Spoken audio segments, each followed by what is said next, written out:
Welcome to the Salmon Runs YouTube. Enjoy the video. In this video, I will explain how to make stir-fry noodles at home. First, gather all your fresh ingredients, ensuring everything is prepped before you even turn on the stove. This includes chopping vegetables, slicing your protein, and having your noodles ready. Selecting the right type of noodle, such as ramen or lo mein, is also key for an authentic taste and texture.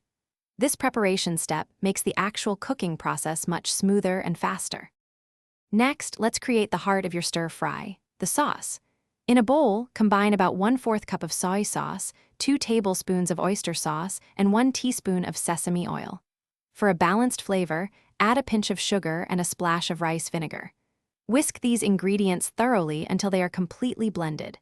This homemade sauce will elevate your noodles with a rich, savory, and slightly sweet profile.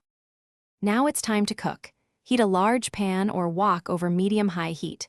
Cook your protein first until it's nearly done, then remove it and set it aside. Next, stir-fry harder vegetables like carrots for about 2 minutes before adding softer ones such as bell peppers. Finally, add your cooked noodles, the reserved protein, and your delicious sauce.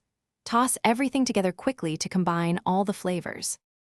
To finish, continue tossing your stir-fry for just 1 to 2 minutes, ensuring all ingredients are evenly coated with that wonderful sauce.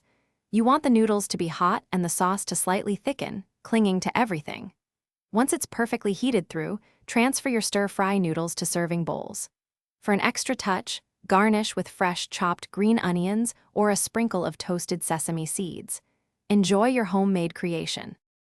Thanks for watching. Consider subscribing if we helped you.